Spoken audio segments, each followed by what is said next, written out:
Dans cette vidéo, nous allons analyser la raison principale qui pousse le président Donald Trump à adopter une posture étonnamment conciliante à l'égard de Vladimir Poutine. À l'approche de la fin de l'année 2025, le monde traverse une phase de réalignement géopolitique sans précédent depuis la fin de la guerre froide. La guerre en Ukraine, déclenchée en 2022, ne transforme pas seulement l'Europe, mais l'ensemble de l'équilibre du pouvoir international. Depuis l'annexion de la Crimée par la Russie en 2014, Moscou et Pékin ont accéléré un rapprochement politique et stratégique amorcé dès les années 90. Les deux pays partagent une vision commune, profondément critique de l'influence hégémonique des États-Unis et de l'ordre international dominé par l'Occident.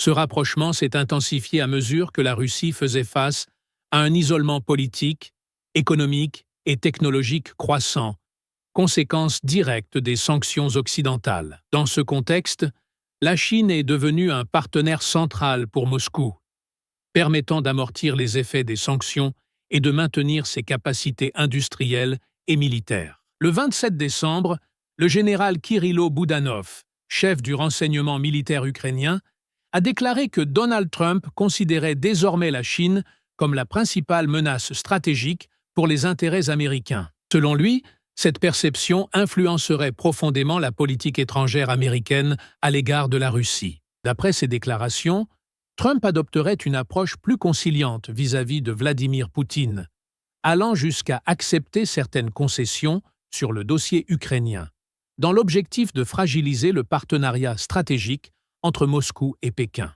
Autrement dit, les États-Unis pourraient chercher à offrir à la Russie un accord avantageux en Ukraine, dans l'espoir d'éloigner Moscou de la Chine. Cette hypothèse s'inscrit dans un débat bien réel au sein des cercles de renseignement et de politique étrangère américains. La Chine est perçue comme le rival stratégique de long terme le plus sérieux, tant sur les plans économiques que technologiques et militaires, en particulier dans la région Indo-Pacifique. Dans cette vision stratégique, la Russie demeure une puissance militaire majeure, mais avec des limites économiques structurelles importantes. Elle ne représente pas, à elle seule, une menace existentielle pour l'influence américaine à long terme. À l'inverse, la Chine dispose d'une économie de dimension continentale, en croissance constante, et investit massivement dans la modernisation de ses forces armées.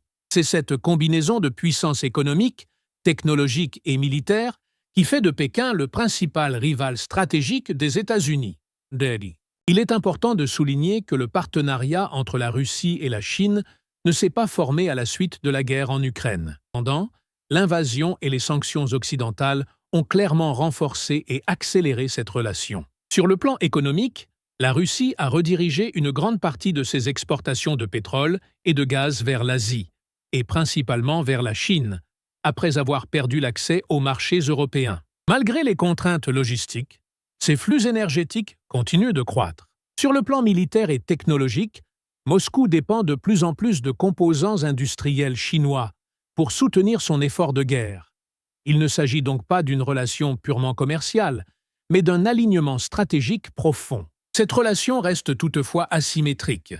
La Russie apparaît aujourd'hui comme le partenaire secondaire, de plus en plus dépendant économiquement et technologiquement de la Chine. La préoccupation américaine vis-à-vis de Pékin ne date pas d'hier. Bien avant l'invasion de l'Ukraine, la Chine était déjà identifiée comme le principal rival stratégique en raison de sa montée en puissance militaire, de son expansion navale et de son ambition déclarée de remodeler l'ordre international selon ses propres intérêts. C'est dans ce cadre que s'inscrit l'idée selon laquelle Donald Trump serait prêt à conclure des accords difficiles et controversés avec la Russie afin de concentrer l'effort stratégique américain sur la Chine. La question centrale est donc la suivante.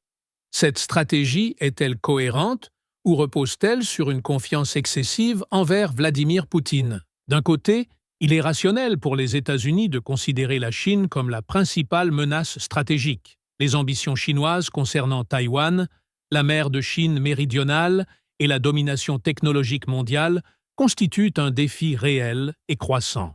Mais d'un autre côté, croire que Moscou abandonnera son partenariat avec Pékin en échange de concessions temporaires en Ukraine paraît hautement discutable. La coopération entre la Russie et la Chine repose sur des intérêts structurels convergents. La Russie cherche à contourner les sanctions occidentales et à préserver sa base industrielle. La Chine, de son côté, a besoin d'énergie, de marché et d'alliances politiques pour contrebalancer l'influence occidentale. Il ne s'agit pas d'une alliance idéologique, mais d'un partenariat pragmatique et mutuellement bénéfique. Même en cas de concessions territoriales en Ukraine ou d'un allègement progressif des sanctions, Moscou aurait peu d'incitation à rompre un partenariat aussi stratégique avec Pékin. Nous arrivons ainsi à une conclusion nuancée. La focalisation américaine sur la Chine est logique et fondée sur des réalités géopolitiques claires. Cependant, tenter de détacher la Russie de la Chine par des concessions à court terme comporte des risques majeurs. Une telle stratégie pourrait non seulement échouer, mais aussi envoyer un signal de faiblesse, susceptible d'encourager Pékin à adopter une posture plus agressive, notamment vis-à-vis de Taïwan. Elle pourrait également fragiliser les alliances occidentales, en particulier en Europe, et affaiblir la cohésion transatlantique. En définitive, loin d'isoler la Russie et la Chine, cette approche pourrait conduire à un isolement stratégique des États-Unis tout en accélérant l'émergence d'un ordre mondial multipolaire contesté.